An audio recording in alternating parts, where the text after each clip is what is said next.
So, morning, Nick. Welcome back to our M&A Deconstructed series, where we've covered off quite a number of different topics related to selling a company. Yep.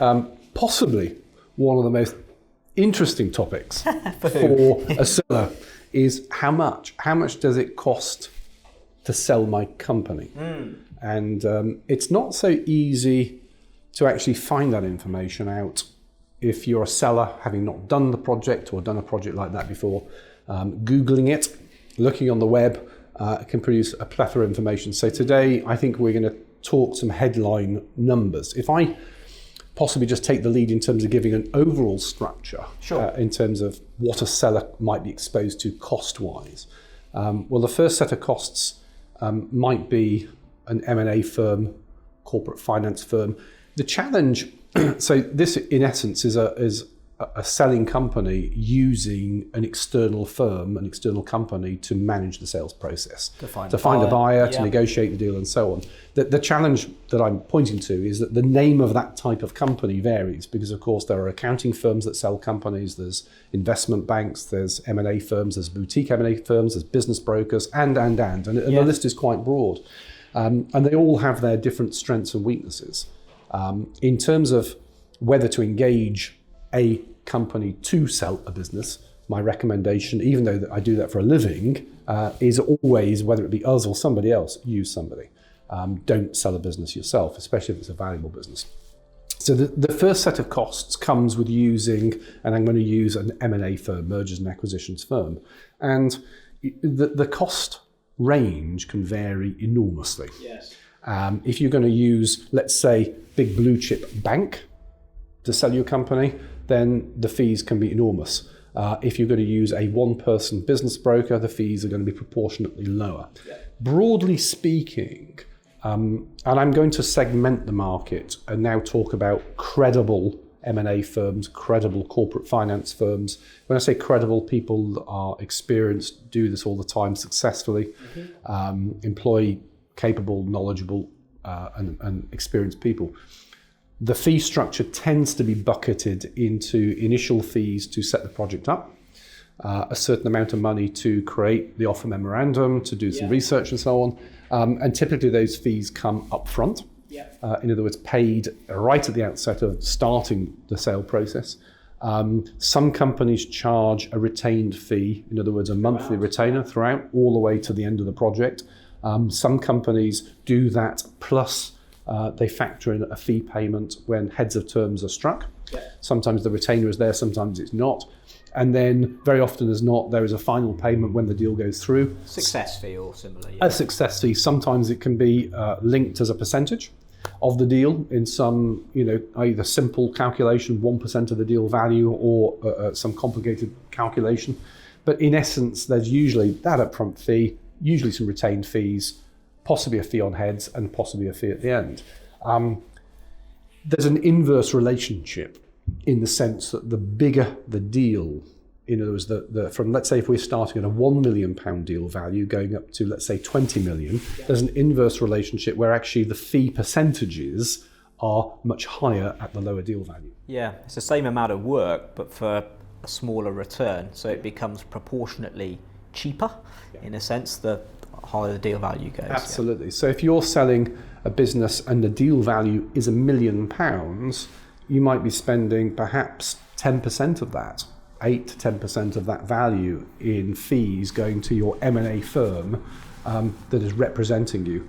And if you sell your business and it's a £20 million transaction, it might be 1.5% of that value that you're paying to your corporate finance M&A lead firm. So it's very difficult. As a broad sense, the bigger the transaction, the smaller the overall percentage fees. But of course, is that you're effectively starting to pay money right from the outset of the process. Sure. So if we then bring in the legal side and the accounting side, in terms of the process, typically the corporate finance firm or the M&A firm will go negotiate a deal, but at a certain point in the sale process, typically they'll want to bring in the legal team, Steele Raymond, for example. And of course, then costs start to be incurred. They do. Perhaps you might want to just touch as a shape of what that might look like. Yeah, sure. So We like to be involved early. We like to add value early into the transaction. Quite often that's by assisting or advising on drafting the heads of terms. We've talked in previous videos about the importance of heads of terms and how getting those right can add value back into the deal later. So we think there's a value in those being legally prepared. At the point you've got signs of heads of terms, you should know what your deal structure is going to be. And by that I mean you should know the forms of consideration, you should know the time frames, you should know the complicating factors if there are any, and you should be able to make a very decent stab at what the transaction is going to cost. We work on hourly rates, as most law firms do, but when we get to the heads of terms stage, we can use our experience of previous deals to give a very good indication of what we think this deal is likely to cost in legal terms. And increasingly we're finding that clients like to agree a fixed fee, which we're happy to do, subject to a fixed scope of work and a fixed time frame, which is fairly typical. In terms of the quantum and where that can end up, people won't be surprised to hear me say that it varies. And that's because some companies are simpler than others and some are more complex, or the deal structure might be more complex. If we take as an example, a company worth £10 million, one shareholder, one director, no debt, cash on completion, no earn-out, no significant property holdings, etc.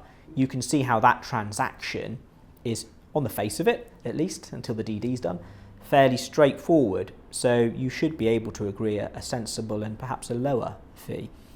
If you look at the other end of the spectrum, you've got a group which has got 6 trading companies in it, you've got 8 to 10 directors, you've got a split of shareholdings, some are held by a pension, there's various things going on in these companies, there's a number of different property holdings, there might be some ongoing litigation, there might be some other problems, there might be a complicated payment structure, some cash, some deferred consideration and earn out, there might be some rollover shares.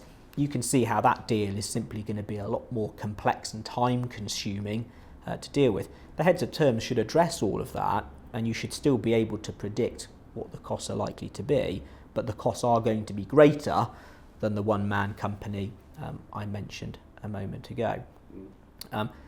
Some factors which can increase costs are multiple properties in a company. A buyer or a buyer's funder may want certificates of title for all of those properties, which means as well as using a team of corporate lawyers, we will need to bring in from other teams commercial property lawyers. If there are employee issues in the company, we will bring in an employment lawyer. If there is disputes or litigation ongoing, we may bring in a disputes lawyer to offer some advice on that. So the more stuff that's going on, the more there is, the wider the team may be, and it's important to get the right person, the expert on each element of that deal, but that can have an implication for costs. Similarly, as you mentioned, proportionality of costs on deals. Smaller deals can feel more expensive. The work on due diligence for a smaller company, the questions largely will be the same. The level of forensic analysis or scrutiny may be slightly less, but it may not be. A buyer typically will still want to understand all of the risks. So those costs can feel higher on the lower value company and more proportionate on the higher value company. There's often thrown around a sort of rule of thumb for legal fees, which is broadly 1% of the enterprise or deal value. I think that's a reasonable rule of thumb. It just varies in every single case. And I think that using the simple scenario I described a moment ago, I would expect deal costs to be significantly less than 1% on a deal of that type. But I think on the highly complex type of deal, which I've described, you could feasibly get beyond 1%. And that's sometimes a helpful rule of thumb. In terms of payment, if people are selling a company, we know or we hope that there will be a completion and that there will be a sort of pot of proceeds at the end.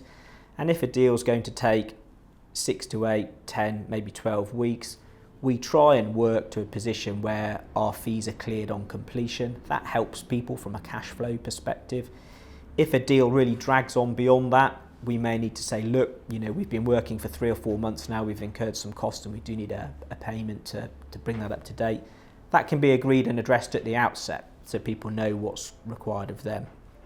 If you're acting for a buyer and you're acquiring businesses, there isn't going to be a pot of proceeds at the end, and typically we'd probably bill on a month-by-month basis. But again, these are all things which we would agree at the outset. So that's probably a summary of legal costs. Thank you. And I think on top of that, possibly, is accountancy costs. So if a seller is selling his or her business, there's a due diligence process.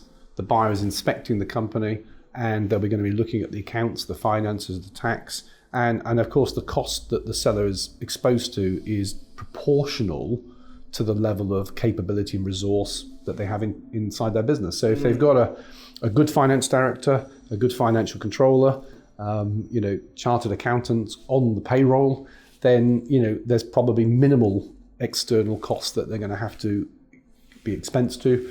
And conversely, if they don't have a very strong accounting team internally, it may well be that they do have to subcontract that work to an external accountant. And of course, the proportion of cost is directly related to how much work is involved. I completely agree. And even where you've got an experienced FD and FC in-house, those individuals may not have been through an M&A process before. So where they may be very capable at answering the FDD and the tax inquiries, which is fine, where they may not have the expertise is in the review of the financial provisions in the SPA. And things like accounting warranties, tax covenants, which is like an indemnity, are not necessarily enormously complex or technical, but they need a good understanding and they need somebody who has seen them before to review them.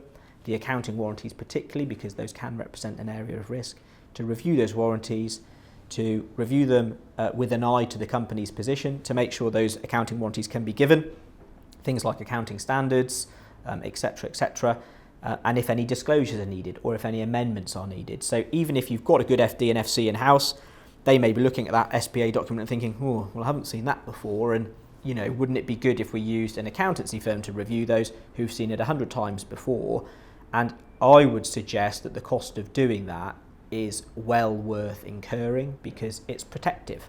And I've mentioned before seller's remorse. You want to maximise your deal value and you want to make sure you hold on to your money. And the way you hold on to your money is getting the right people to advise on the right parts of the deal. I concur. And I concur in the sense that, my old adage is you get what you pay for in life. And I even in this times that we live in, it still stacks up that. So I think that's right. And I think that, people, I forget how many times the average family or people move home. You might do it 3 or 4 times in your life. For most people who are selling a company, it's normally the result of almost a lifetime's worth of work. You will only sell your company once in most cases. You may buy something else or sell something else. You will only sell it once. Do it right, get the best advice, be absolutely clear when you're signing up, what you're signing up to and what your risks are, and walk away into the sunset with your proceeds with the least amount of risk and worry that you can. I like the sound of it. Perfect. Thanks, Nick. Pleasure, Justin. Cheers. Thank you.